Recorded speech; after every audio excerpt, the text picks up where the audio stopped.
नमस्कार. ओळखलं का मला? मी सावित्री सावित्री ज्योतिबा फुले.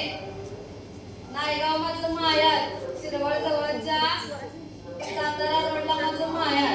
कंडोजी नेवसे पाटलाची पोर मी. अहो, माझ्या बापाचा समजा पंचक्रोशीत दरारा होता. कुणाचा काय प्रश्न असला तरी माझ्या बापानं सोडवावं बघा. नाम्याने बायको नाही नांदवली तर माझ्या बापाकडे यावं. माझा बाप त्याला बोलून घेऊन म्हणायचा, नाम्या बायकोला नांदवत नाहीस म्हणजे? नाम्या लाटा लाटा लाटा कापायचा बघा. मी कुठं काय म्हणते का कुमाना घेऊन आलेला घरला. नाम्या तिला घरला घेऊन जायचा. माझ्या आई माझा बाप माझा लय लाड करायचं बघा. तुमचं पण आई बाबा करतात की नाही? तसं माझ्या आई माझा बाप माझा लय लाड करायचं बघा. माझी आई माझ्या लहानपणी जात्यावर बसली की ओवी म्हणायची बघा. नायगावच्या चावडीला सोनियाचा दरवाजा, सोनियाचा दरवाजा, जुन्या गादी वनवराचा. सावित्री लेक लाडकी दरी बापाच्या धोतराला, दरी बापाच्या धोतराला, लेक सोबतीचा तुराला.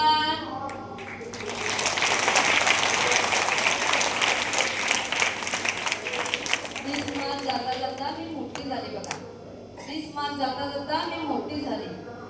मग गणकवडीच्या पाटलाची सगुणाबाई ज्योतिबासाठी पोरगी शोधत होती बघा. त्या ज्योतिबाच्या डोक्यात काय बाय विचार असायचं. पुरी बाळींना शिकवायला पाहिजे, पुरी बाळींना शिक्षण दिलं पाहिजे. अहो, बोला कुणाला गाठ पडली की ज्योतिबाचं आणि माझं लग्न ठरलं. तेव्हा मी 9 वर्षाची होती. किती वर्षाची? मी 9 वर्षाची होती. ज्योतिबाचं माझं लग्न ठरलं. मी नवरी झाली. दादीला गळ्यात मंगळसूत्र, पायात जोडवी आणि मी अशी ठुमकत ठुमकत ठुमकत पुण्यात आली बघा.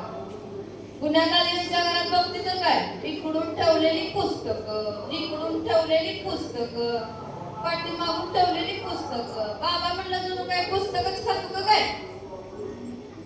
तर त्यांच्या डोक्यात काय बाय विचार होतं. पुरी बाईंना शिक्षण दिलं पाहिजे.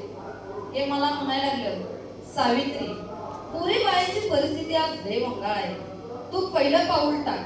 सावित्री आज तुझी गरज आहे समाजाला. या बाया मला शिकून परत आपण शिकून दुसऱ्याला शिकवायचं नाही बाई जमायचं. यांचा आवाज वाढला. सावित्री आज पहिलं पाऊल तू उचललंस तर उद्या समाजाची निर्मिती होणार आहे. आज पुरीबाईंची परिस्थिती लय वंगाळ आहे. या बाया आवाज वाढला. आता आपण शिकून दुसऱ्याला शिकवायचं म्हणल्यावर कसं जमायचं? या ठिकाणी मला भाकरी थापायला सांगितलं असतं तर मी थप्पा 10 भाकरी थापल्या असत्या. आपल्याला नाही जमायचं बाबा आपण शिकून दुसऱ्याला शिकवायचं. यांचा आवाज वाढला. हे मला म्हणायला लागलं, सावित्री बुकात काय लिहिलं की पुरीबाईंना समजलं पाहिजे, शिकवलं पाहिजे, समाजात कसं वावरायचं हे कळालं पाहिजे. हे पोट तिरकीनं सांगत होतं. बीपीच्या डेटापासून सांगत होतं. शिक्षणाचा प्रसार झाला पाहिजे, पुरीबाईंना शिक्षण दिलं पाहिजे, बुकात काय लिहिलं ते कळायला पाहिजे. मग आम्ही पुण्यात शाळा सुरू केली. आम्ही शाळा सुरू केल्यावर आम्हाला कर्मठ लोकांनी खूप त्रास दिला. तरी देखील आम्ही ती शाळा पुण्यात सुरू केली. शाळा सुरू करत असताना पहिल्या दिवशी 5 पोरी शाळेत आल्या.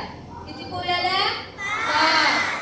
दुसऱ्या दिवशी एकच पोरगी शाळेत आली. हे मला म्हणायला लागलं, सावित्री एक पोरगी आली तरी चालेल, पण शिक्षणाचा प्रसार झाला पाहिजे. आज समाजाला तुझी गरज आहे सावित्री. पहिलं पाऊल उचल. आज पुरुष लोकांची टाक नाही बायका जाऊन पोरीबाईत जाऊन शिकायला सांगायला. तेवढी धाक नाही आमची. पोरीबाईंना शिकवलं पाहिजे, शिक्षण दिलं पाहिजे. मग आम्ही पुण्यात शाळा सुरू केली. शाळा सुरू केली. 5 वर्षाची पोरगी, बाहुलीची गोष्ट तुम्हाला माहित नसेल, पण त्या 5 वर्षाच्या बाहुलीला लाडू खायला दिला. 5 वर्षाच्या बाहुलीला लाडू खायला दिला. त्या लाडू काचा फोडून त्या लाडू त्या घालून दिला. त्या मुलगीचा जीव गेला. पहिला शिक्षणातला बळी 5 वर्षाची माझी बाहुली. हे आमचं सांगायला लागलं. पोरीबाईंना शिक्षण दिलं. मरणाची भीती तुम्ही बाळगू नका, त्याला आम्ही समर्थ आहे, पण पोरीबाईंना शिक्षण द्या. जो कोणी समाजाचा उद्धार करील, जो कोणी समाजात समाज सुधारणा करील, अशाच पोरींना शिक्षण दिलं पाहिजे. आणि जिच्या हाती शिक्षणाची दोरी तीच उद्याच्या समाजाची निर्मिती करेल. धन्यवाद.